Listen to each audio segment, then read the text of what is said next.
에레미야 3장 14절 15절입니다. 구약성경.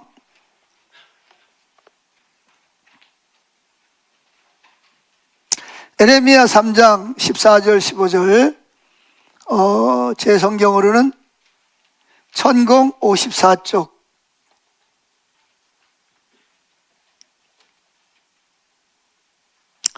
천공 54쪽입니다. 에레미야 3장 14절 15절. 찾으셨으면 한 목소리로 같이 합독합니다. 여호와의 말씀이니라. 배역한 자식들아 돌아오라.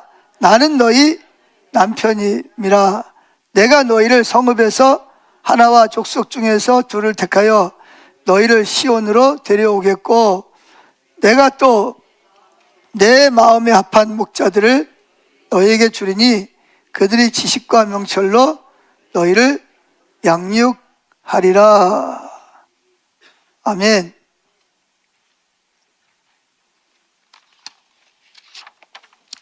자, 여러분이 한번 스스로에게 물어보세요. 예수 믿는 것이 지루하고 따분합니까? 아니면 신나고 기쁩니까?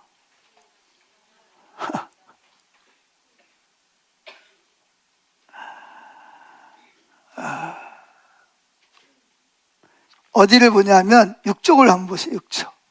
페이퍼 6쪽. 맨 뒤에 있는 쪽. 영어로 2번을 보세요.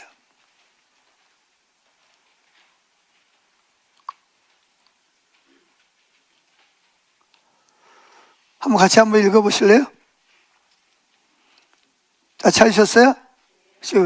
이겁니다. 시작. 주님과의 깊은 즐거움을 경험하기 위해서 우리는 천국에 갈 때까지 기다릴 필요가 없습니다. 하나님께서는 우리 인간의 마음이 이 땅에서도 천국에서의 즐거움을 경험하도록 만들어 놓으셨습니다. 우리의 삶은 끊임없는 기쁨의 애침으로 넘쳐나야 합니다. 오 하나님, 이렇게 좋을 수가 있을까요? 이렇게 근사할 수가 있습니까? 정말 믿기지 않지만 사실임에 틀림없군요. 제가 꿈꾸었던 것보다 훨씬 더 멋지네요. 우리는 이와 같은 간증들이 단지 천국에서만이 아니라 바로 지금 이 순간에 우리의 영혼으로부터 흘러넘치기를 원합니다. 우리는 다른 세계로부터 오는 그 엄청난 사랑에 우리의 마음의 닷을 내리고 지탱할 필요가 있습니다. 주님의 몸된 교회가 현재 처해 있는 위기는 바로 많은 사람들이 하나님의 사랑과 애정을 경험하지 못하고 있는 것인데, 그것은 하나님에 대한 잘못된 시각에서 비롯된 것입니다. 온유함과 기쁨 그리고 갈망함으로 가득한 하나님 대신 신자들을 베드로처럼 그들을 향한 적개심으로 가득한 하나님을 상상합니다. 이 사실은 그들이 하나님께 가까이 나아가려고 하는 모든 것에 영향을 미칩니다.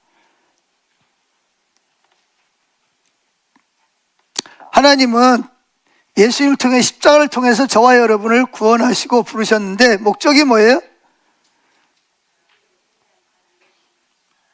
여기 있는 것처럼 오 하나님이 이렇게 좋을 수가, 이렇게 근사할 수가 있습니까? 믿기지 않지만 사실이 틀림없군요. 이렇게 말하는, 예수님 때문에 즐거워서 어찌할 바를 모르는, 신나서, 그래서 마음에서부터 뭐가 흘러나와요? 하나님을 향한 기쁨의 찬양이 이게 막 솟아오르는 이런 그 하나님의 나라. 그래서 하나님 나라는 두 가지가 있죠. 무슨 나라가 있죠? 이미 시작된 하나님의 나라, 이미 지금 이루어진, 여기 온 나라, 온 하나님 나라, 천국. 천국이 두 가지라는 거죠. 이미 무슨 천국? 예수 믿는 사람의 삶에 이루어진 천국. 두 번째 천국은 예수님이 재림해서 그 나라가 이루어졌을 때 두 번째 완성된 천국. 할렐루야. 그러면 천국이 그렇게 재미없는 건가요? 따분하고 지루하고 그런 게 천국이에요? 옆에 있는 분 보세요. 천국에 온 것 같아요? 아니면 어디 천국하고 지옥하고 중간지대에 온 사람 같아요?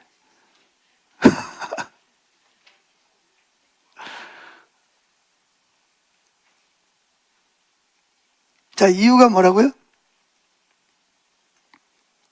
하나님에 대한 잘못된 그런 가치관 가지고 있기 때문에 그렇다. 그래서 이걸 어떻게 해야 돼? 이 거짓된 것들을 어떻게 해야 돼? 치유해야 됩니다. 병든 사람이 있으면, 병든 사람은, 정신적으로 병든 사람은 어때요? 치유함. 정상적인 사람들이 볼 때는 이게 참 힘들어요. 제가 알고 있는 대전에 있는 어떤 분, 제가 대전에 오래도록 화요 집회인가 목요 집회인가 제가 간 적이 있는데, 거기 어떤 자매님이 계시는데, 또 그분이 또 이 설교 또 들을지도 모르겠다. 그 자매님인데, 그 자매님은 남편이 군 장교입니다. 군대 장교예요. 육군 장교인데, 같이 못 살아요. 왜 그러냐? 이 남편이 출근했다가 들어오면 신발 벗고 목욕하고 머리 감고 들어와요. 안 그러면 집에 못 들어오게 해요. 왜 그런지 아세요? 결복증이 있어가지고, 남편이 만약에 목욕을 안 하고 들어왔다, 그럼 뭐예요? 난리를 치는 거예요, 어디 방해를 하지도 않고 들어오냐, 그래가지고. 그리고 방에 뭐가 하나, 뭐라도 하나 떨어졌다, 그럼 뭐예요? 이거 어떻게든지 쓸고, 만약에 이렇게 손으로 맞춰서 먼지가 묻었다, 이러면 이거 이제 그날은 이제 완전히 대청소해야 되는 거예요. 이제. 그러니까 그냥 빼짝 말라가지고, 그래가지고 임신을 못 하는 거예요. 임신하면 유산이 되고. 그래가지고 결국은 어떻게 했냐? 남편은 부대에 들어가고, 아내는 따로 대전에다가 집을 사가지고, 따로 이렇게. 그래서 이제 주말 부부가 되는데, 이제 주말 부부가 돼도 오는 게 힘든 거예요. 그러니까 남편 너무 힘든 거예요. 그것 때문에. 다른 사람하고 다르죠. 근데 그건 왜 그러죠? 근데 본인은 자기가 정상이라고 생각하는 거예요. 누가 잘못됐다? 이 다른 사람이 잘못된 거지. 자기가 정상이고. 그런데 또 남편이나 다른 사람 보면 그분이 또 이상하다고 생각하는 거예요. 치유가 필요한 거예요. 참 어려움을 겪는 것을 봤는데, 우리가 하나님과의 관계에서도 마찬가지입니다. 나는 바른 신앙생활을 한다고 생각하고 있지만, 또 부분적으로는 그게 또 맞고, 그렇잖아요. 그죠? 뭐가 묻으면 어떻게 씻어야 되잖아요. 맞잖아. 그죠? 그게 잘못된 건 아닌데, 그게 이제 지나치다 보니까 이제 문제가 되는 거예요. 사람이 때로는 어떻게 씻지 않고 방에 들어갈 수도 있고, 또 목욕을 안 하고도 잘 수도 있고, 그러잖아. 그죠? 근데 그게 이제 못 견디는 거예요. 그렇듯이, 우리 신앙생활에서도 그런 근데 그분이 그런 이유는 상처가 있어요. 우리 마음에 상처가 있어서 그게 치유가 안 되면 이게 안 되는 거예요. 그래가지고, 집회가지 은혜 받고 기도 사역하고 그럼 좋아가지고 그래가지고 좀 지나가다가 또 시간 지나면 또 돌아가고. 지금 어떨지 잘 모르겠어요.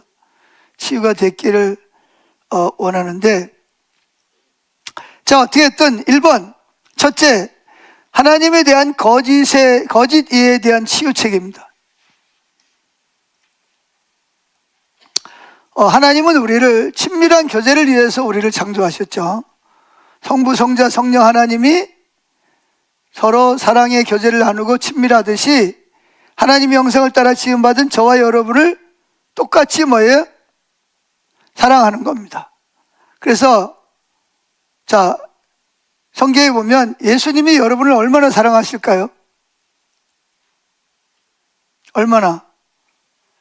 이만큼? 애들 보고 아빠 얼마나 사랑해? 이만큼. 그러다 조금 크면 하늘과 땅만큼. 하나님, 예수님이 저와 여러분을 얼마나 사랑하실 것 같아요? 성경에 근거해서 목숨을 내주기까지. 그런 구절도 있죠. 목숨을 내주기까지 사랑, 우리가 죄인 되었을 때. 그뿐만 아니고 예수님은 하나님 아버지가 아들 예수님을 사랑하는, 그럼 하나님 아버지가 예수님을 얼마나 사랑했을까요? 아들 예수님을 사랑하는 크기와 넓이와 깊이가 얼마나 클까요? 무한하시겠죠, 그죠? 그렇게 아버지가 예수님을 사랑하는 그 사랑을 가지고, 애정을 가지고 예수님도 저와 여러분을 그렇게 사랑한다고 고백하고 있습니다. 두 번째, 하나님은 우리를 얼마나 사랑하실까요? 예? 예. 하나님은 우리를 예수님을 사랑하는 똑같은 크기와 분량으로 저와 여러분을 뭐 하신다? 사랑하시는 겁니다. 그래서 성령님은 우리를 어떻게 생각하실까요? 성령님은 야고보서 4장 5절, 그분은 우리를 시기하고 질투하기까지 우리를 뭐 하신다? 사모하신다 그랬습니다. 자, 그러면 하나님의 관점에서 볼 때 저와 여러분이 어떤 존재예요?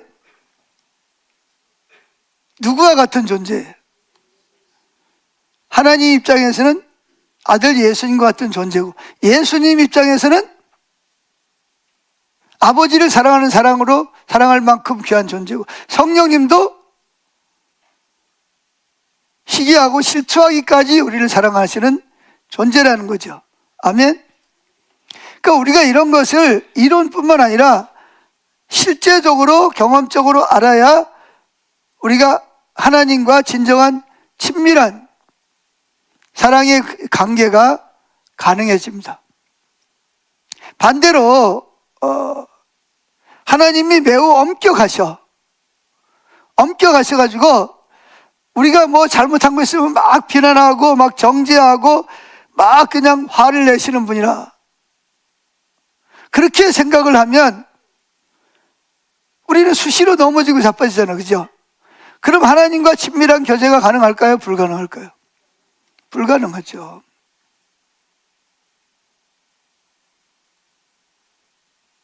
그런데 우리는 전자예요, 후자예요? 심지어 이론적으로까지도 후자이고 실제로도 후자인 경우가 많아요. 그러니까 아무리 하나님께서 우리에게 사랑의 관계를 나누자고 달려와도 우리가 주님을 거절하는 거예요. 자, 여러분 생각해 보세요. 예배가 회복이 되려면 우리가 하나님이 어떤 분으로 알고 있는가가 회복이 돼야 되잖아요, 그죠? 자, 예를 들어 설명합시다. 여러분이 어떤 사람을 오늘 오후에 몇 시에 만나야 돼. 시간이 정해져 있어. 안 만나면 안 돼. 근데 만나는데 그분은 나에 대해서 아주 엄격하고 나를 막 이손자라 그러고 나를 맨날 뭐야, 너는 내가 죄 지은 걸 다 알고 뭐라 그래요? 막 지적하고 막 화를 내고 막 그러는 분이에요. 자, 그러면 그분하고 만나는 게 즐거울까요? 아니면 힘들까요? 힘들어요? 왜 힘들어요? 그게 사실이잖아요.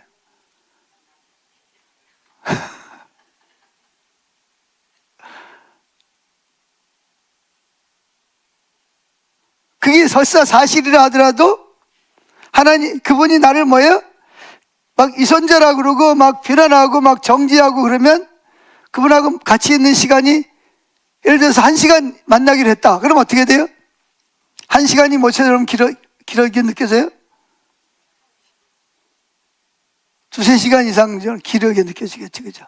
그렇죠?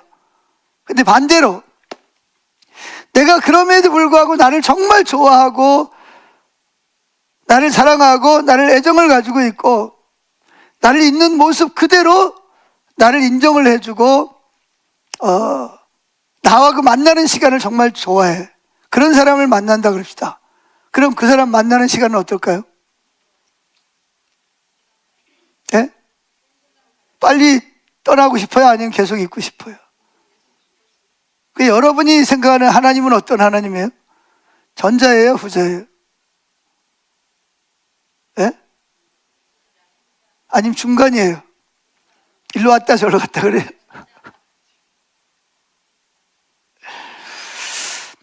그러니까 예배가 회복이 되려면 예배 회복을 배웠다 그래서 예배가 회복되는 것도 있겠지만 하나님이 어떤 분이신지를 알아야 예배가 회복이 됩니다. 만약에 하나님이 나와 만나면 나를 막 이선자라 그러고 거짓말장이라 그러고 내 죄를 막 들춰내고 막 비난하고 그런다고 생각합시다. 그러면 어때요? 예배가 어때요? 지루하고 따분하고 빨리 어떻게 하고 싶어요? 그냥 여기를 떠나고 그 자리에서 벗어나고 싶어요. 벗어나면 휴, 시원하네 막 이런 생각이 막 들 거 아니에요, 그죠? 그러니까 우리가 가지고 있는 하나님에 대한 어떤 그런 그 세계관을 가지고 있냐 아주 중요하다는 것입니다. 그런데 오늘날 많은 사람들이 이렇게 주일날 여러분들이 교회 와서 예배드리고 거룩하게 예배드리고 찬양하고 돌아가지만 세상에 돌아가면 어떻게 돼요? 말은 안 하지만 세상에 있는 많은 기독교인들이 어떻게 돼요? 세상과 적당히 타협하고 살아간단 말이에요.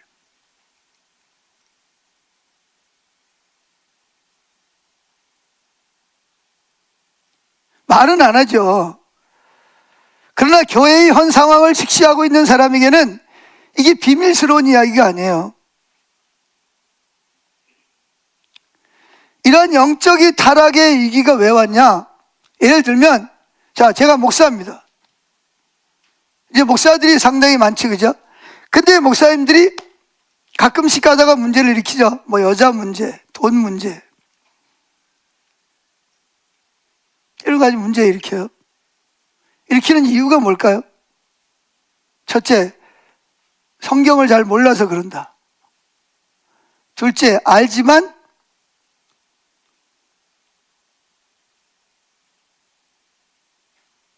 그 죄가 주는 즐거움을 이기지 못하기 때문이다. 거절 못해서다. 세 번째, 모르겠다. 몇 번이에요? 예? 자, 목사님들이 성경에 그런 죄를 지으면 안 된다는 거 모르는 사람 있어요? 모르는 사람 있어요? 없죠. 또 그런 죄를 지으면 어떤 결과가 온다는 거 모르는 사람 있어요? 그래가지고 목회자들이 문제를 일으켜가지고 교회가 4분 오열되고 문제를 일으키고 그러잖아, 그죠? 그거 알아요, 몰라요? 그거 알아요. 근데 왜 그런 죄를 짓는 거예요? 성경을 몰라서? 아니면 그게 어떤 결과가 나올지 몰라서? 그럼 왜 그러는 거예요? 여러분, 제가 자주 하는 이야기지만 죄를 짓는 사람들이 죄를 짓는 이유는 죄가 주는 즐거움이 있어서 그런 거예요. 뭐가 있다고요?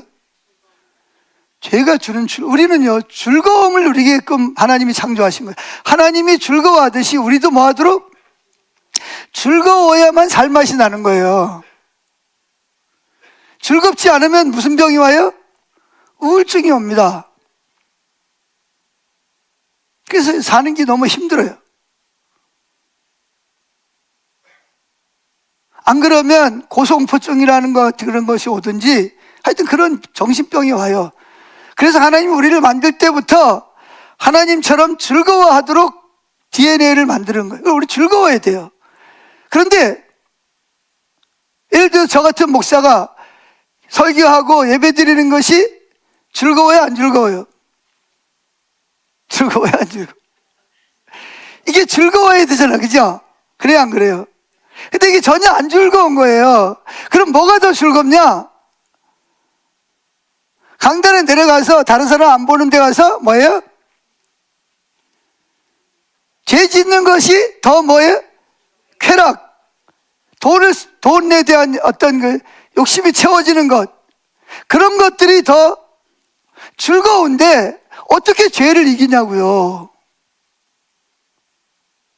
그럼 더 넓혀볼까요? 여러분은 안 그러세요? 여러분은 지금 여기서 하나님 찬양하고 하나님 높여드리고 하지만 세상에 나가면 세상하고 타협하지 않나요? 구별되게 삽니까? 아니 똑같이 살아요?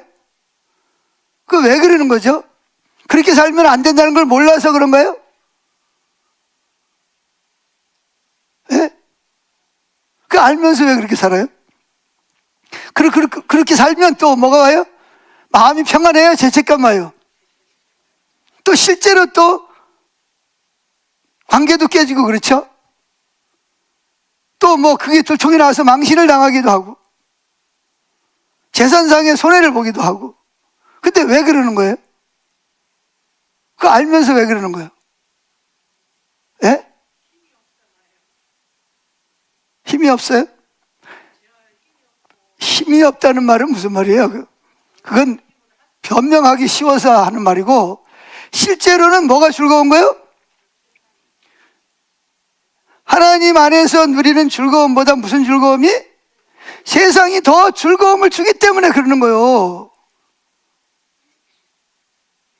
그렇죠? 그럼 왜 세상이 더 즐거운 거예요? 하나님 떠나서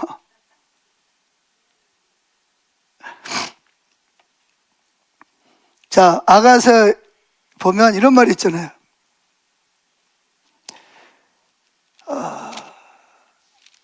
주님 안에 주님이 주시는 즐거움이 뭐보다 낫다? 자, 1장 2절을 봅시다. 자, 4절을 봅시다. 왕이 나를 그의 방으로 이끌어. 여기 왕은 예수님을 말하는 거예요. 너는 나를 인도하라. 우리가 너를 따라 달려가리라. 달려갑니다. 우리가 쉽게 말하면 예수님 당신으로 말미암아 기뻐하며 즐거워하니 뭐하며? 누구 때문에 즐거워한다고요? 예수님 때문에 기뻐하고 즐거워하니 당신의 사랑이 포도주보다 더 진한. 포도주가 뭐예요? 포도주는 세상이 주는 즐거움, 쾌락, 돈이 주는, 권력이 주는, 인기가 주는 달콤함, 그런 것보다 뭐가 더 진하다? 진하다는 말은 더 즐겁다는 거예요. 더 기쁘고 더 신난다는 거예요. 그래서 뭐라 그러냐? 처녀들이 당신을 사랑함이 마땅하니라 이렇게 말하고 있습니다. 자, 이게 성경이에요. 그죠? 그러니까 성경은 예수님을 믿는 것이 뭐하다? 따분하고 지루하고 재미없는 게 아니라 뭐하다? 즐겁고 신나고 기쁘다는 거잖아. 그죠?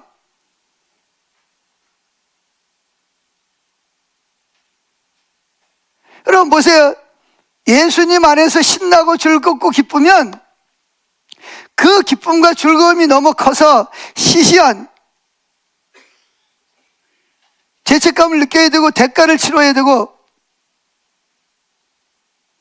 그래야 되는 세상이 주는 즐거움에 타협할 필요가 있을까요? 없을까요? 없어요. 이게 안 된다는 거예요. 이게 뭐가 문제냐는 거예요. 이게 왜 교회가 이렇게 됐냐는 거예요.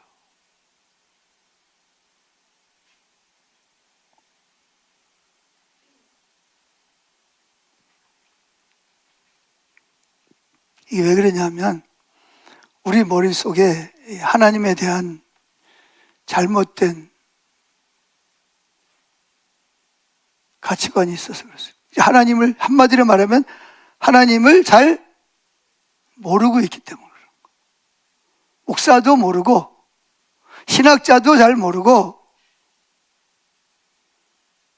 자 보세요. 예수님 당시의 바리새인들은 누구보다도 하나님을 잘 알고 사랑한다고 생각했어요.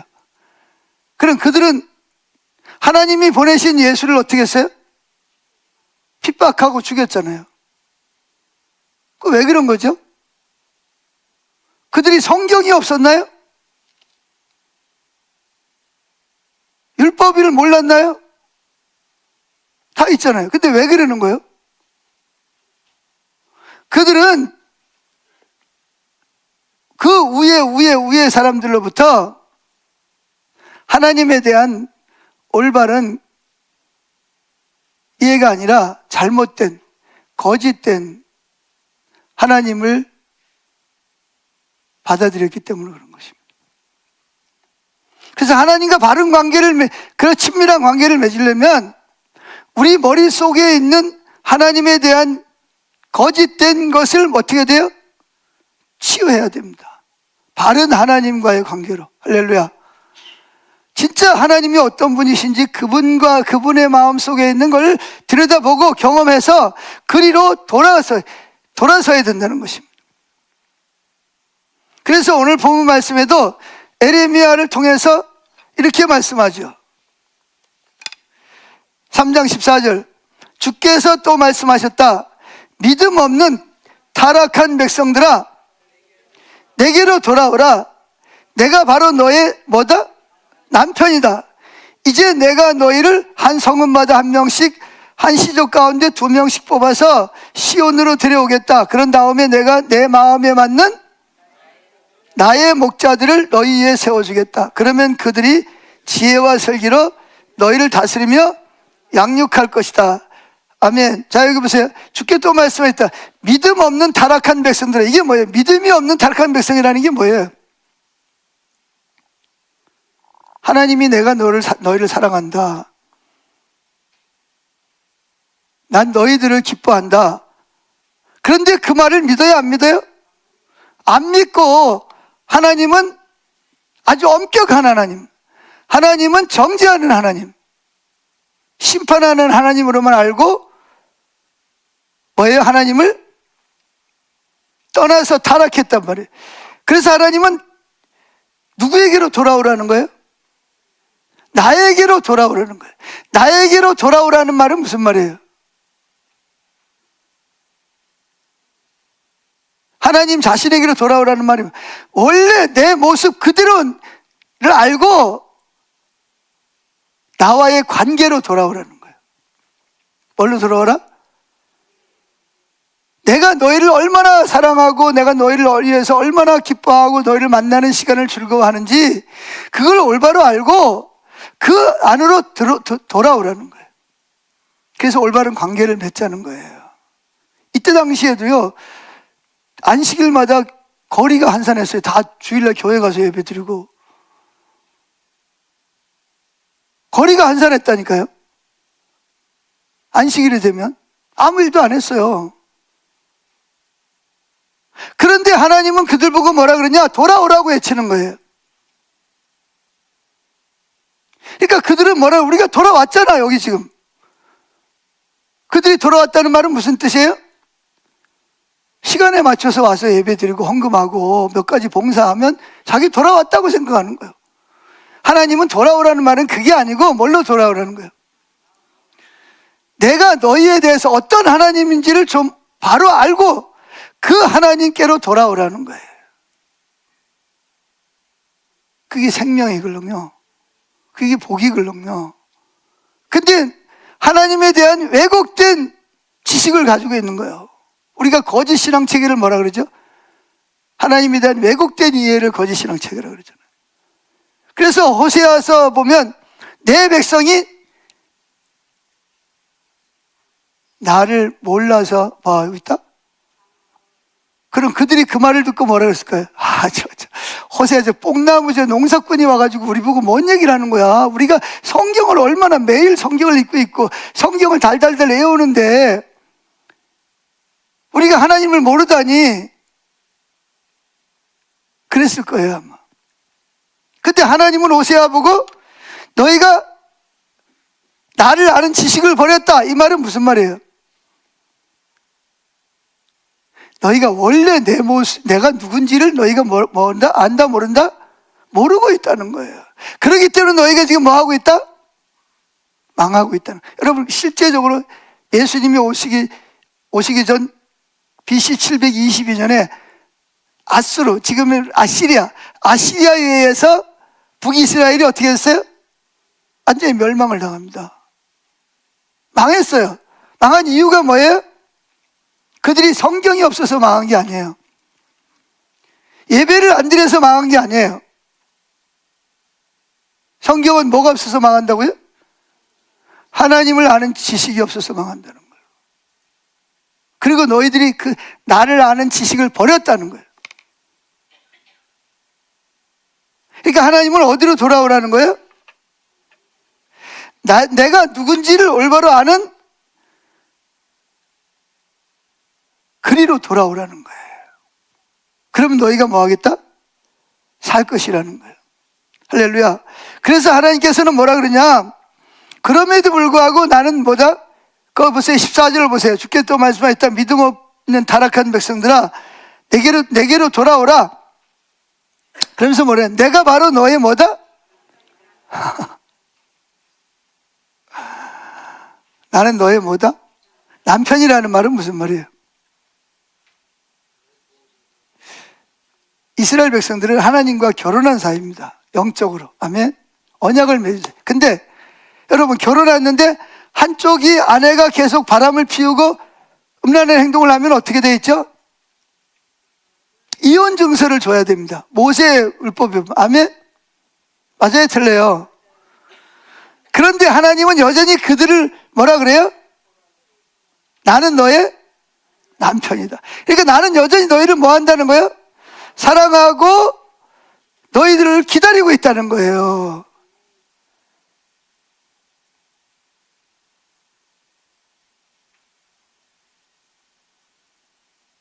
그러면서 하나님이 뭐라 그러냐면, 내가 마지막 때가 되면 내가 내 마음에 맞는, 따라합시다. 내 마음에 맞는 목자들을 세울 것이다.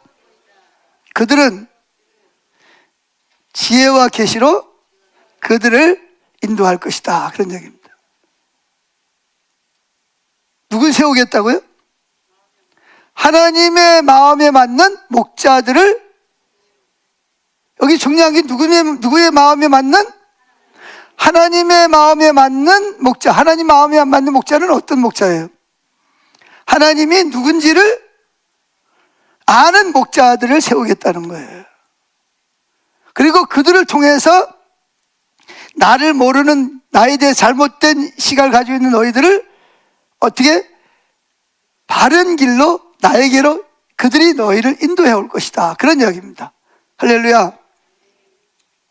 자, 하나님은 여기서 하나님 백성들이 타락한 것을 바로잡기 위해서 뭘 하려고 그래요? 모든 사람을 다 없애버리려고 그러는 거예요? 아니면 다른 대경제적 공황을 가져오시려는 거예요? 아니면 전쟁을 일으켜서 군사적인 공격을 받게 하시려는 거예요?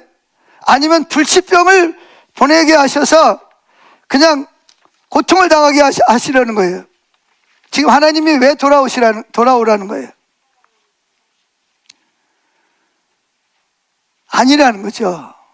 그게 아니고, 에레미야는 예언하기를 마지막 때에 하나님은 우리로 하여금 하나님과 친밀한 사랑의 관계를 통해서 나는 여전히 너희 남편이다. 이 말은 너희가 비록 그런 죄를 지었고 나를 버리고 떠나가 다른 남편에게 갔지만 나는 여전히 너희를 뭐한다?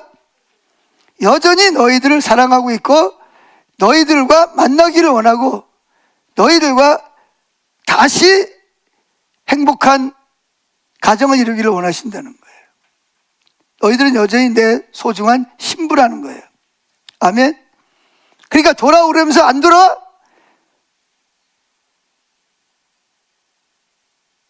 죽을래?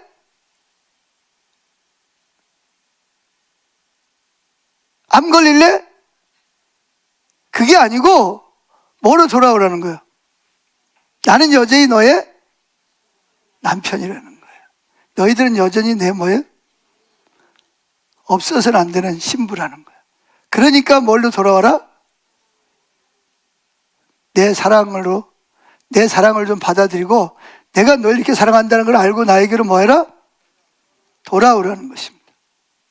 할렐루야. 이게 나에게로 돌아오느라 내가 너희와 뭐 했다? 결혼했다. 나는 여전히 너희를 사랑하는 뭐다? 남편이다 라고 하는 것입니다. 그러니까 고차원적으로 막 협박하고 안 와? 너 죽을래?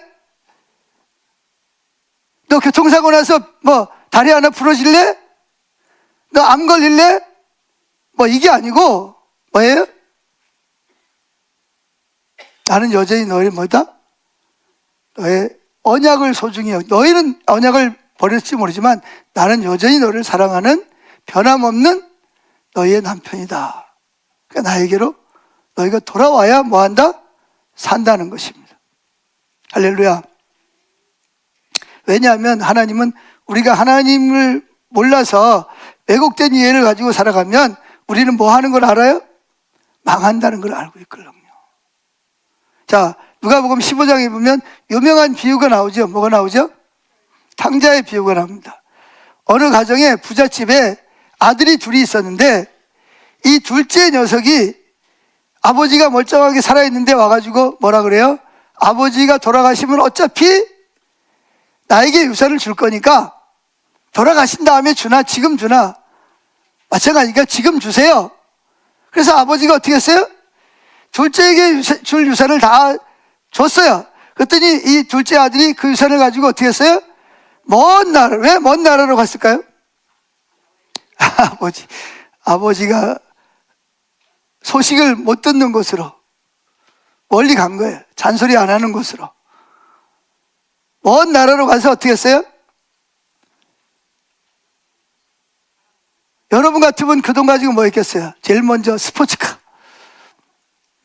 수억 원짜리 평소에 가지고 싶던 거 사고, 그 다음에 뭐 명품 시계, 가방, 뭐 옷, 한 몇백만 원짜리 되는 옷 양복 맞춰 입고, 구두 삐까번쩍하는 거 돈 1,000만 원짜리 사 신고, 그리고 뭐예요? 또 좋은 또 뭐예요? 전망 좋은 또 아파트 한 채 탁 사가지고, 그리고 뭐예요? 옆에다가 여자친구 하나 탁 태워가지고 매일 갈아치우지만, 그리고 뭐예요? 카베라나 온갖 좋은 데 가서 맛있는 음식을 먹고 명품으로 온몸을 지장을 하고 다니는 거죠. 아마 주변에 있는 친구들이 엄청 부러웠을 것 같아요. 야, 쟤는 누군데 저렇게 아버지 잘 만나가지고 저렇게 지 하고 싶은 대로 하고 다니냐, 그랬을 것 같아요. 자, 그런데 그렇게 쓰다 보니까 어느 날 통장을 보니까 깜짝 놀랐어. 에? 뭐가 다 떨어졌어요? 이게 재정이 바닥이요. 이거 유지하려면 돈이 있어요. 그래가지고 뭐예요? 제일 먼저 뭐예요? 안 되겠다. 뭐 시계도 팔고, 뭐 양복도 팔고, 그리고 다른 걸 좀 싸구려로 좀 사고, 나중에 또 안 돼. 그러니까 뭐예요? 차도 팔고, 또 뭐도 팔아요? 아파트도 또 팔고, 그거까지 막 또 신나게 썼어요. 근데 그것마저 뭐가 됐어요? 이제 고갈이 됐어요. 근데 또 그러자마자 또 그 나라에 뭐가 왔어요? 대공황이 와가지고, 경제공황이 와가지고 막 해고가 되고 일자리가 없어지고 막 그런 거예요. 거기다가 뭐예요? 거지가 돼버렸어요. 취업하려고 그러는데 취업할 데가 없어. 배는 고프고 얻어먹는 것도 거지가 하도 말해서 할 수가 없어요. 그래가지고 들어가서는 하나님 믿는 백성이 하면 안 되는, 어디로 갔어요? 돼지 치는. 그 돼지는 뭐냐면 이 그 구분 갈라졌지만 유대인들은 율법에 의해서 뭘 안 해요? 되새김질을 안 하기 때문에 돼지고기를 먹거나 돼지를 기르면 안 돼요. 그건 부정한 거예요. 그런데 당장 뭐에 목구멍이? 포도청이니까 다른 데는 아무도 안 써주는데 어디만? 자기가 가면 안 되지만 거기서 자기를 오라 그런 거예요. 그래서 거기다 취업을 해가지고 일을 하는데, 그런데 거기도 너무 어려운 거야. 그 돼지 농장도. 그래가지고 돼지들에게 사료 대신 뭘 줬어요? 쥐염 열매라는 빨간 열매가 있습니다. 그거 먹으면 꺼끌꺼끌한데 돼지들도 이제 먹을 게 없으니까 그걸 먹는 거예요. 그런데 너무 배가 고프니까 뭐예요? 돼지가 먹는 쥐염 열매로 배를 채우려고 그러는데 그것마저 없어. 그래서 이 둘째 아들이 깨달은 게 뭐예요? 내가 누구만도 못하구나? 내가 이게 돼지 새끼만도 못한 인간이 돼버렸구나. 내가 어쩌다가 내가 이렇게 됐을까? 쫙 거슬러 올라가는 거예요. 그러면서 누구에게 다다랐을까요? 이렇게 공황 중에도 우리 아버지 집에는 뭐가? 풍족한 그 일꾼들을 일만 하더라도 풍족하게 먹는 그런 그 품꾼들이 있는데 나는 여기서 뭐 하는구나? 결국 내가 굶어 죽는구나. 아마 혼자 달을 쳐다보면서 잠도 안 오고 아마 며칠 밤을 울었겠죠. 내가 어쩌다가 이렇게 됐을까? 내가 왜 그런 짓을 했을까? 그러다가 결국은 뭐 하기로? 여기서 굶어 죽느니 아버지 집에 돌아가서 나를 뭘로? 아들의 자격이 없지만 일꾼의 하나로 써주시고 밥이라도 먹여달라고 아버지께 돌아가야 되겠다. 그런 생각을 하는 거예요. 체면이고 뭐고 이제 뭐 굶어 죽을 판인데 돌아가야 되겠다. 근데 저는 여기서 이런 생각을 해봤어요. 탕자가 평소에 어떤 아버지로 생각하고 있냐에 따라서 돌아갈 수도 있고 못 돌아갈 수도 있는 거야.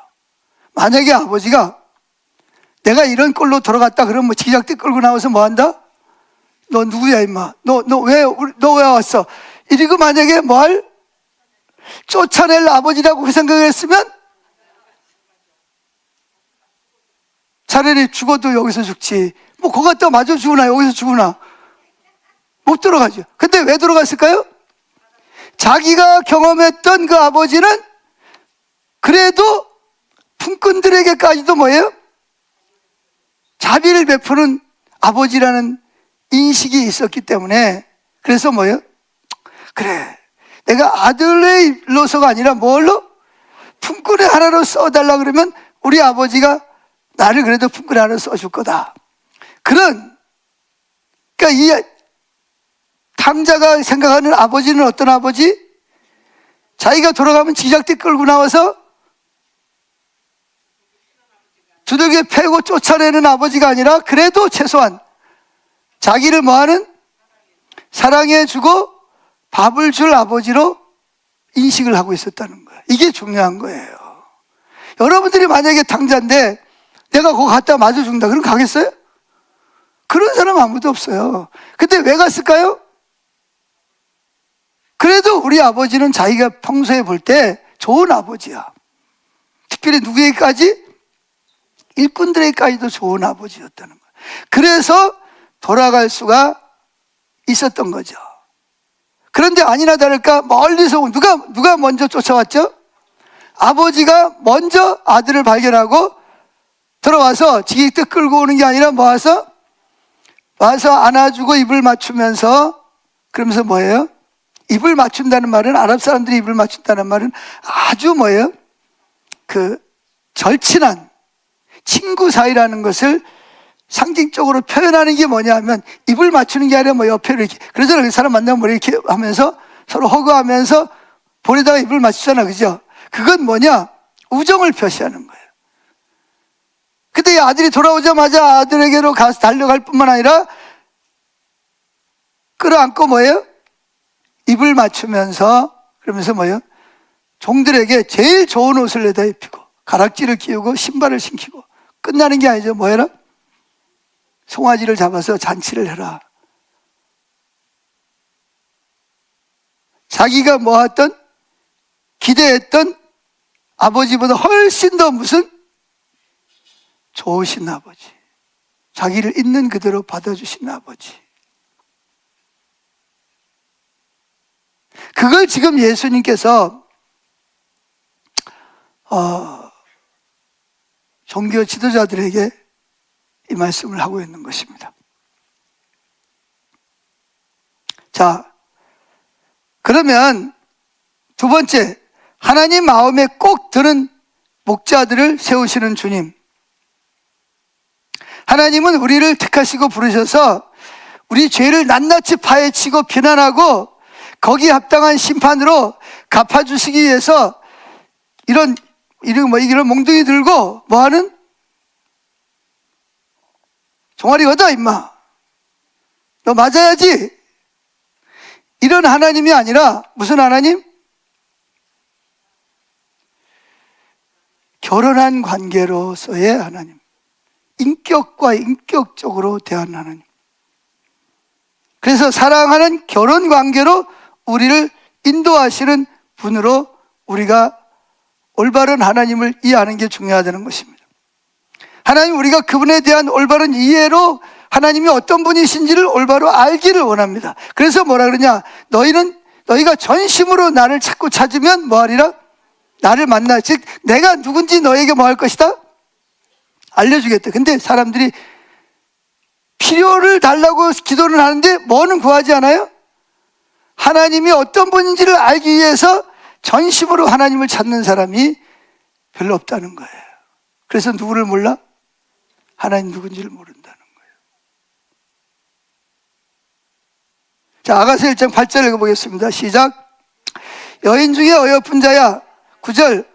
내 사랑아, 내가 너를 바로의 병거의 준마에 베었구나. 내 두 뺨은 따은 머리털로, 내 목은 구슬개미로 아름답구나. 우리가 너를 위하여 금사슬에 은을 박아 만들리라. 자, 여기서 이 여인은 누구예요? 슬람미 여인은 누굴 상징하는 거예요? 저와 여러분을 상징하는 겁니다. 그럼 여기서 말하는 왕은 누구예요? 영적으로는 예수님이고 실제로는 솔로몬 왕입니다. 솔로몬 왕은 어떤 왕입니까? 그때 당시에 가장 명성이 자자한, 가장 세계에서 뛰어난, 그래서 어디에서까지도? 저 아프리카에서까지도 솔로몬의 지혜를 들으려고 뭘 싸질머지고? 온갖 보화를 싸질머지고 와서 솔로몬의 지혜를 듣기를 원했던 그런 왕이었다는 거죠. 그런데 그 왕이 누구에게 반했다? 슬람미 여인은 어떤 여자였어요? 포도원 집 딸입니다. 그래서 얼굴이 어땠을까요? 피부가 들 태양빛에 가가지고 그때 모자도 없으니까 그냥 햇빛을 그냥 받아가지고 얼굴이 목부터 시작해가지고 그냥 이건 흑인은 아닌데 마치 흑인 저리 가라 할 만큼 까마귀치는 거예요. 더구다가 신분이 포도원식이 남의, 그러니까 부잣집 땅을 빌려서 소작농으로 일하는 가난한 집 딸입니다. 그런데 솔로몬 왕이 누구를 사랑해요? 이 슬람미 여인을 사랑하는 거예요. 그러면 슬람미 여인 입장에서는 이걸 어떻게 받아들여야 되죠? 그때 당시에 최고의 명성 있는 왕입니다. 부자에다가 군사도 강하고 통일왕국이었잖아요. 수많은 미녀들이 있습니다. 수많은 공주들이 있고요. 그런데 그 솔로몬이 누굴 사랑해요? 이 슬람미 여인을. 그러면 슬람미 여인 입장에 생각합시다. 슬람미 여인 입장에는 마음이 어떨까요?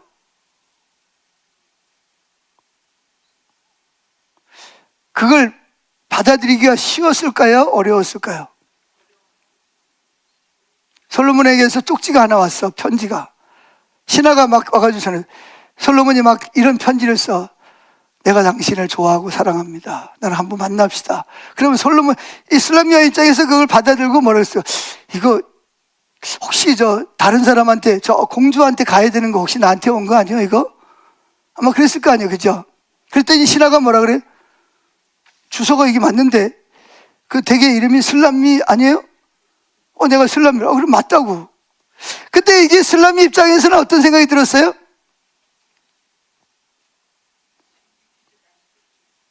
아니, 여러분들이 만약에 슬람미 여인이라면 어떻게 했냐고요? 솔로몬이 나를 좋아한다고, 나랑 만나자고. 그럼 어떻게 하겠냐고. 할렐루야, 내가 기다렸다고 그러면서 뛰어나가겠어요? 그럼 뭐 하겠어요? 고민하겠죠. 아니, 이 솔로몬 왕이 지금 심심해가지고 나한테 장난을 하려고 그러나. 별의별 생각을 다 했어요. 며칠 동안 고민했을 거예요. 그죠? 근데 또 왔어. 선물도 막 주고 꼭 만나자고 막 그러는 거예요. 계속 그렇게 하는 거예요. 그러니까 처음에는 슬람미 여인이 이게 장난하는 줄 아는 거예요. 거짓말이라고 생각한 거예요. 근데 시간이 갈수록 뭐가 그 솔로몬의 진실이 받아들여. 그래서 한번 미친 척 한번 만나보자. 그래서 만났어. 만났더니 뭐예요? 솔로몬 왕이 진지하게 뭐라 그래요? 나는 당신을 사랑합니다. 나는 당신하고 있는 시간이 어떤 공주하고 있는 시간보다 즐겁습니다. 그랬어요. 그러면 술람미 여인이 뭘 깨닫죠? 한 번, 두 번, 세 번 만나면서 이 솔로몬 왕이 진짜 뭐예요? 나를 좋아하고 사랑하는구나. 그래서 그러면 술람미 여인의 마음에는 무슨 마음이 들까요? 무슨 마음이 들겠어요? 그도 솔로몬 왕을 좋아할까요? 안 좋아할까요? 좋아하게 되죠. 할렐루야. 그러면 이 술람미 여인은 하루하루가 신날까요? 아니면 따분하고 지루하고 힘들까요? 왜 힘들어요? 내가 사랑받고 있다고 하잖아요. 내가 솔로몬 왕이 나를 사랑해. 나를 좋아하는데 나하고 만나면 얼마나 좋아하는지 몰라. 얼마나 나를 기뻐하는지 몰라. 자랑할까요? 안 할까요? 자랑하겠죠. 그래서 여기에 보면 이렇게 말합니다. 왕이 나를 그의 방으로 이끌어듯이 너는 나를 인도하라. 우리가 너를 따라 달려가리라. 우리가 당신으로 말미암아 기뻐하며 즐거워하니 당신의 사랑이 포도주보다. 내가 지금까지 세상에서 누렸던 어떤 즐거움과 비교가 돼야 안 돼요. 다시 옛날로 돌아갈까요? 안 돌아갈까요? 안 돌아가고요. 그럼 오늘날 교회가 뭐가 문제예요? 뭐가 문제죠? 예수는 믿는다고 할지 모르지만 실제적으로 주님의 사랑을 실제적으로 경험한 적이 별로 없다는 거예요. 그리고 전에 한번 살짝 지나가는 걸로 경험했을지 모르지만 시간이 지나면서 그걸 뭐 했어요? 잊어버렸어. 그러니까 뭐가 제일 좋아? 돈이 주는, 권력이 주는 거, 죄를 지을지라도 쾌락이 주는 거, 이런 게 좋은 거예요.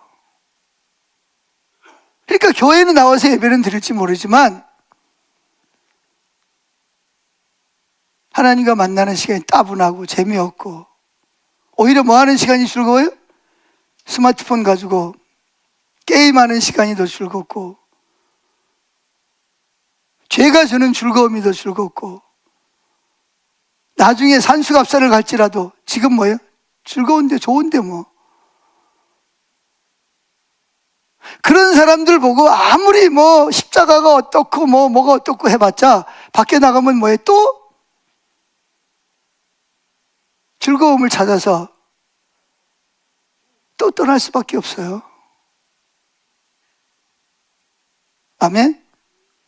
그러나 이 술람미 여인이 이 솔로몬 왕을 만나면서 느끼는 즐거움, 그 기쁨, 그 안식, 그 자유, 그 승리,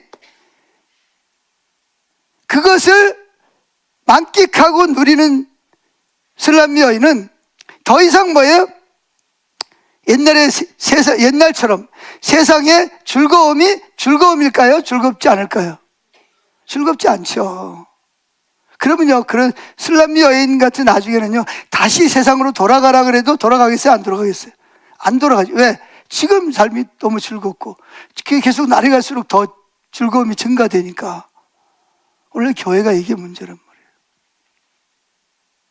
누구를 몰라요? 하나님을 모르는 거예요.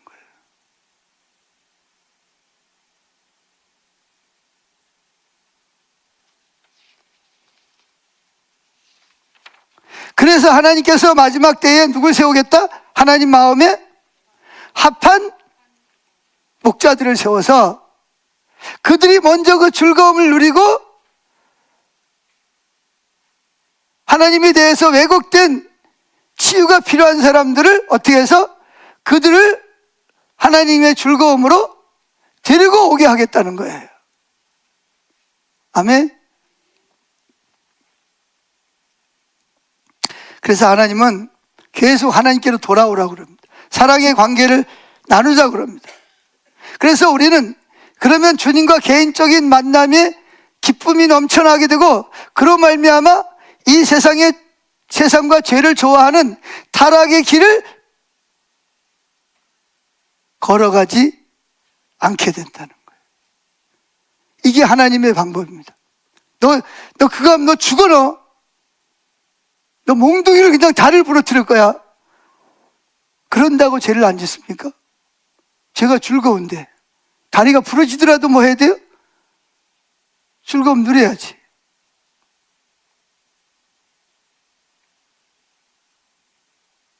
그런데 하나님은 그런 방법보다는 고차원적인 방법으로 우리를 부르시는 거예요. 무슨 방법? 이 슬람미 여인이 솔로몬 왕을 만나서 왕궁을 거닐면서 말이죠. 맛있는 음식을 먹으면서 말이죠. 그 기쁨을 누리면서 말이죠. 그러면서 뭐예요? 더 이상 자기가 먹던 음식과 자기가 먹던 즐거움은 이거 더 이상 즐거움이 아니에요. 아멘. 그런 고차원 방법으로 우리를 주님께로 인도할 그런 하나님 마음에 합한 목자들을 세워서 그리로 인도하시겠다고 예언하고 있는 것입니다. 아멘. 그래서 우리가 만약에 이렇게 슬람미 여인이 그러면 어떻게 했을까요? 솔로몬 왕을 만나고 막 그리고 친구들 만나서 뭐라 그랬을까요? 야, 너 내가 누군지 내가 얼마나 즐거운지 모르지, 내가 얼마나 행복한지 모르지. 자랑했을까요? 안 했을까요? 얼마나 막 나팔을 불고 다녔을 거예요. 그죠? 슬람미 사람들아! 그래서 막 내가 얼마나 즐거운지 아냐, 내가 얼마나 지금 뭐 행복한지 아냐. 아마 나팔을 불고 다녔을 거예요. 자랑하고.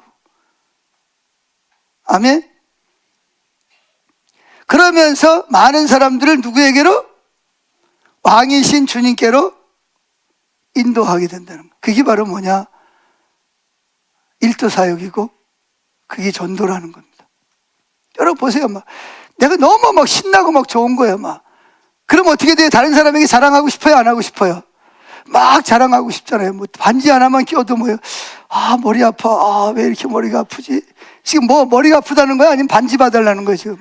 반지 내가 다이아몬드 반지 하고 왔다는 거 이거 좀 보라는 거잖아. 그죠? 다이아몬드 하나만 끼워도 막 자랑하고 싶어가지고 그러는데 지금 다이아몬드가 아니잖아요. 그죠? 다이아몬드 수천 개, 수만 개를 사줄 수 있는 누가 있어요? 왕이 지금 자기를 좋아하는데 그걸 어떻게 자랑을 안 하겠냐고요. 그래서 우리가 경험했던 멋진 신랑 되시고 친밀한 그 사랑의 하나님을 체험하도록 어떻게 많은 사람들을 인도할 그런 목자들을 세우시겠다는 것입니다. 하나님 마음에 맞는 사람들을 세우시겠다는 거예요. 다시 보세요 한번. 에레미야 3장 14절 15절 시작. 주께서 또 말씀하셨다. 믿음 없는 타락한 백성들아 내게로 돌아오라. 내가 바로 너희의 남편이다. 이제 내가 너희를 한 성읍마다 한 명씩 한 시족 가운데 2명씩 뽑아서 시온으로 데려오겠다. 그런 다음에 내가 내 마음에 맞는 나의 목자들을 너희 위에 세워주겠다. 그런 얘기입니다. 그럼 그들은 지혜와 설기로 너희를 다, 지혜와 설기가 뭡니까? 이제 마지막에 나오는 게 뭐냐면 지혜와 계시형을 부어주시겠다는 말. 그런 목자들을 세우시겠다는 거예요. 할렐루야. 그래서 주님께서는 신랑 되신 하나님으로서 하나님의 마음에 영적인 성령의 강물이 흘러처럼 흘러서 그 목자들 속에 들어가게 하겠고, 그리고 큰 계시 안에 살게 할 것이며, 하나님 마음에 합한 자들이 또 나가서 누구를? 또 많은 세상의 즐거움에 빠져있는 밋밋하고 재미없는 신앙생활을 하는 자들과 하나님 모르는 자들을 누구에게로? 하나님께로 돌아오게 하시겠다는 것이, 그게 하나님의 마지막 때에 가지고 있는 하나님의 일이라는 것입니다. 자, 그런데 그 사람이 누구냐? 그 사람이 바로 사도행전 15장 15절에서 말하고 있는 사람들입니다. 17절까지. 자, 시작. 선지자들의 말씀이 이와 일치하도다. 기록된 바 이후에 내가 돌아와서 다윗의 무너진 장막을 다시 지으며 또 그 허물어진 것을 다시 지어 일으키니 이는 그 남은 사람들과 내 이름을 일컬을 받는 모든 이방인들로 주를 찾게 하려 함이라 했으니 곧 예로부터 이것을 알게 하시는 주의 말씀이라 함과 같으나. 근데 이게 누구의 말씀과 일치하다고요? 선지자들의 말씀이 이와 일치하다. 그러면 보세요. 지금 여기 나와 있는 것도 이게 누가 예언한 거예요? 아모스 선지자가 예언한 거예요. 그리고 에레미야 3장 15절에서도 내가 마지막 때에 누굴 세우겠다?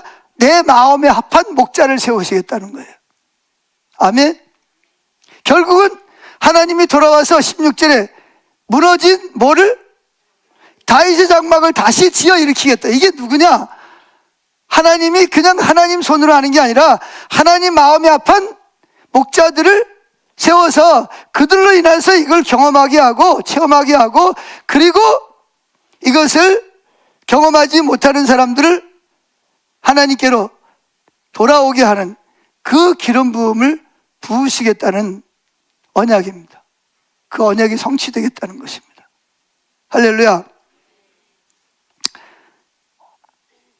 그래서 다니엘서 11장 33절에도 보면 그 말이 나옵니다. 읽어보죠.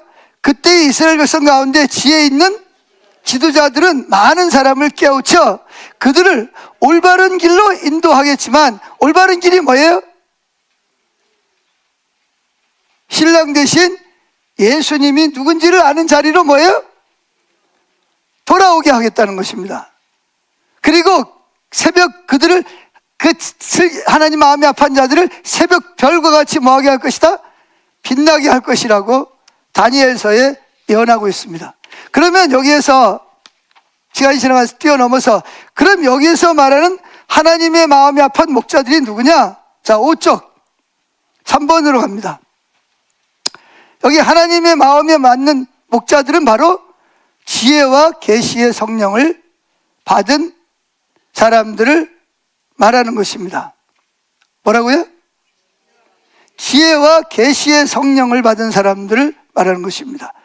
자, 그러면 에베소 1장 17절 3장 18절 읽어보겠습니다. 시작. 나는 우리 주 예수 그리스도의 하나님이신 영광의 아버지께서 여러분에게 지혜와 계시의 성령을 주셔서 여러분이 하나님을 더 잘 알 수 있도록 계속해서 간구할 것입니다.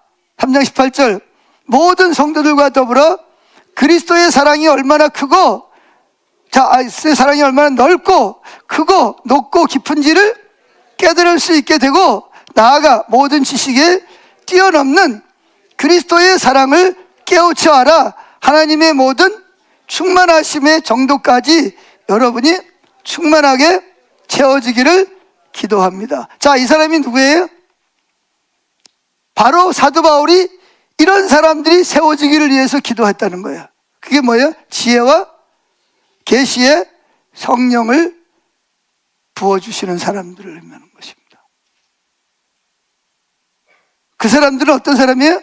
그리스도의 사랑이 얼마나 넓고 크고 깊고 깊은지를 깨달아 알게 되고, 그게 지식으로만이 아니라 지식을 초월해서 실제 그 하나님의 마음을 들여다보고 자신이 거기에 적실 뿐만 아니라 예수 믿는 게 재미없고 밋밋하고 세상 일이 더 즐거워하는 사람들에게 뭐를, 자기가 경험한, 자기가 만난 그 예수 그리스도의 즐거움의 강물로 그들을 뭐 할 것이다? 이끌어갈 것이라는 것입니다. 그런 자들을 세운다는 거예요. 그런 자들이 누구냐? 바로 저와 여러분이 바로 될 수가 있어요. 그게 바로 다윗의 장막이라는 것입니다. 마지막 때에 일으키겠다고 하신. 자, 제가 한 가지 말씀을 읽고 마치겠는데요. 여기 지금 하나님을 경험하는 삶 책, 지난주에 배웠던 내용입니다. 조정에 대해서 배우면서 헨리 블랙카이 목사님이 캐나다에 있을 때 교회를 갔는데 교회가 너무 작아요. 그런데 하나님이 다른 지역에다가 교회를 세우라 그래서 세웠는데 목회자가 없어. 지금처럼 돈을 주고 목회자를 모셔올 만한 재정이 안 돼. 그래서 누군가가 평신도 목회자가 가서 그 개척교회를 뭐 해야 돼요? 섬겨야 됩니다. 그래서 광고를 했어요. 그랬더니 누가 거기에 반응을 했을까요? 한 젊은 부부가 반응을 했습니다. 근데 남편은 지금 뭐 하고 있어요? 대학교를 다니고 있어요. 그런데 이 헨리 블랙카이 목사님 목회하는 지역에서 그 새로 세워진 교회가 약 65km 떨어졌어요. 시골길로. 그러면 누군가가 평신도 목회자가 되려면 뭐 해야 돼? 글로 이사를 가야 돼. 근데 누가 자원했다고요? 이 젊은 부부가 자원을 했는데 남편이 뭐 하는 사람이라고요? 대학교를 다녀야 돼. 그래서 만약에 그 세운 교회로 이사를 가면 거기서 하루에 왕복 130km를 매일 왔다 갔다 해야 돼. 여러분, 지금이니까 토요일 되면 안 냈지만 옛날에는 토요일도 수업을 했잖아, 그죠? 그러니까 일주일에 6일을 뭐 해야 돼요? 130km를 왕복을 해야 됩니다. 근데 진짜 문제는 뭐가 문제죠? 그들이 그럴 만한 뭐가 없어요? 재정이 없다는 거예요. 재정이 없는데도 불구하고 뭐 하겠다? 하나님이 우리 부부를 그 학교를, 그 교회를 세우는데 섬기기를 원하는 콜링을 받았다는 거예요. 그래서 그 헬리블리카의 목사님이 그 젊은 부부를 불러놓고 뭐라 그러냐?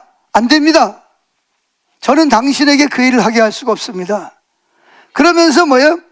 왜 당신이 그리로 가면 안 되는지, 안 되는 이유가 뭐예요? 당신은 거기 가면 130km를 하루에 뭐예요?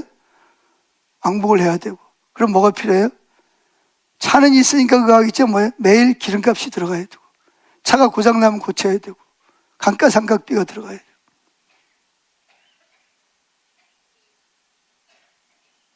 그래서 그 일이 당신에게 합당하지 않다는 것을 이유를 들어 설명했습니다. 그랬더니 그 젊은 부부가 헬리블리카의 목사님 보고 뭐라고 대답을 했을까요? 이렇게 말했다고 합니다.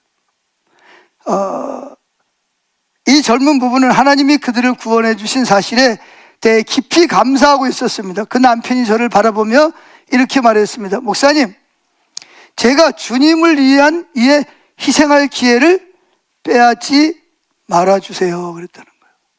뭐 할 기회를? 내가 주님의 나라를 위해서 헌신할 기회를 뭐예요? 나에게서 빼앗지 말아달라는 거예요. 그래서 이렇게 썼어요. 그 말은 제 마음을 부숴 놓았습니다. 제가 어떻게 거절할 수 있겠습니까? 저는 이 젊은 부부가 우리 교회의 새로운 지교회를 세우는데 순종하기 위해 그런 비싼 값을 치러야 함을 알았습니다. 그랬습니다. 그래서 어떻게 했을까요? 결국은 이 부부가 갔고, 그럼 학교 다녔을까요? 못 다녔을까요?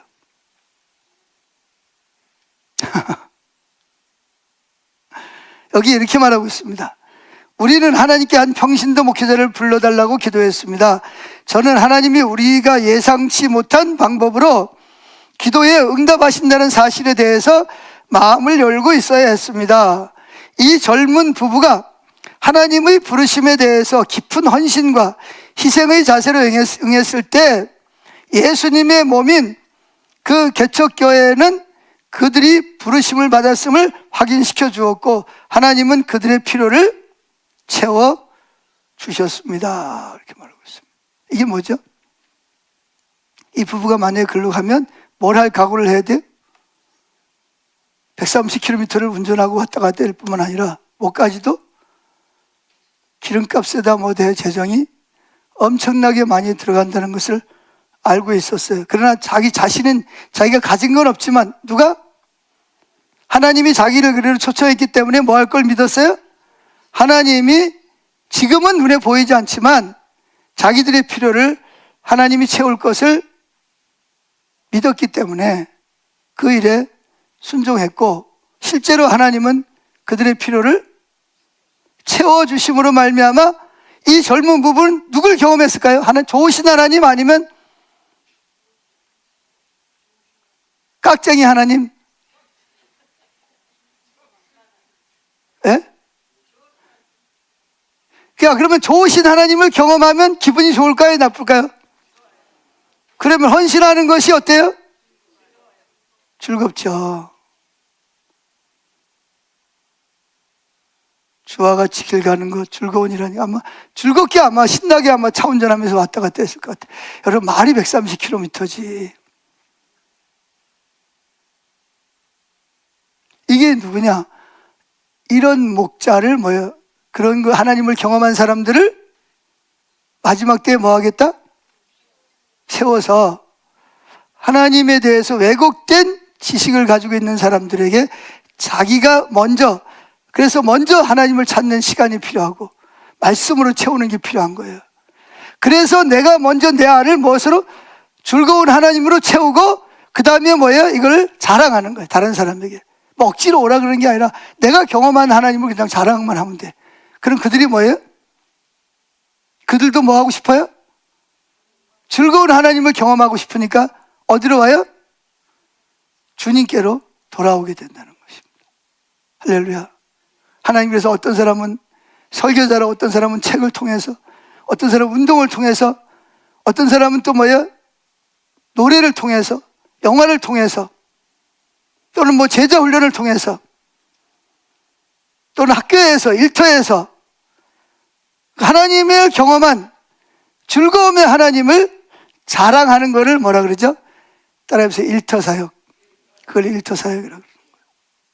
억지로 하는 게 아니라 내가 정말 경험한 그 하나님을 즐거워서 자랑하는. 할렐루야. 그래서 여러분을 부러워하는 사람들이 누구에게로? 여러분을 통해서 그리스도께로 돌아오는 역사가 일어나는 거예요. 이걸 일터사역이라고 그러는 거예요. 아멘. 근데 예수 믿으면서 늘 인상 쓰고 짜증이나 내고 기쁨도 하나도 없고, 그럼 야, 나보고 예수 믿으라고 하지 마. 나도 너처럼 되고 싶지 않으니까. 그럴 거 아니겠어, 그죠? 그래요, 안 그래요? 여러분, 감사하시고 기뻐하십시다. 여러분은 즐거워해야 됩니다. 기뻐해야 됩니다. 할렐루야. 기도합시다.